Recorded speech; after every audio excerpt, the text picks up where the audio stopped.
السلام علیکم و رحمت الله و برکاته. دوستان و برادران عزیز، خوب هستین؟ سلامتتون خوب است؟ سبب که وقت جو و مکان است که بشینیم سیونکه کنیم در راه. وقتی یافتیم که اونجا میریم در این حالت ها سیونکه میکنیم.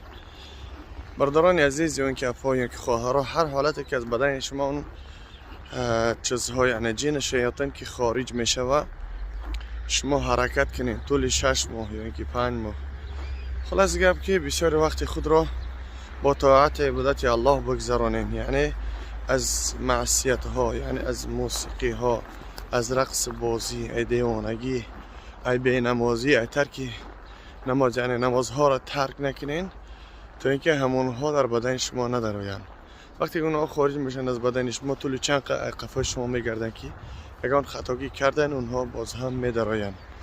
الحمدلله که برآمد شما با طاعت عبادت الله خود را سر کنین، از کاری صبح شام را ترک نکنین هیچگاه و اونها انشاءالله دیگه نزدیک شدن نمیتوانند. وقتی که از کاری صبح شام را ترک کردین، اونها در بدن شما میدرآیند.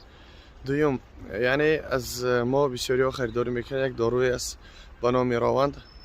اونها یعنی انسان را بهتاب میکنه. وقتی میخوره انسان مثل که ترولین نه و ترولین نمیشه، از بدن اون همه چیز تازه میکنه و سحر جادو چیزی باشه انشاءالله که به سبب هوای و الله شفا میده، هوای همه چیز از بدن انسان میبره. وقتی که انسان ایمونیتیتش که سست باشه، انسان به حرکت میشه و صلابی میشه و نترسین.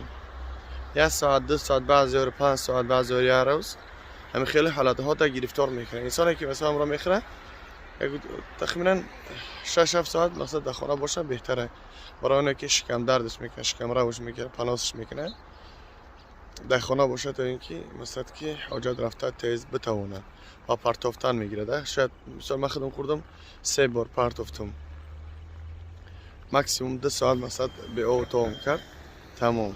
انسان ایمنیته انسان زیادی میکنه.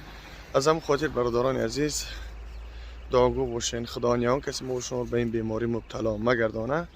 با طاعت عبادت الله باش. خدا همه غریبا را نگهبان باشه. ده خنک تنک همه آمدگی به خاطر یک لقمه نان حلال تا اینکه همون رو دسترس کنیم و پدر مادران ما نیازمند یگان چیز نباشه و زن خش قبا و فرزندها و به خاطر لقمه نان که حلال آمدگی هستیم.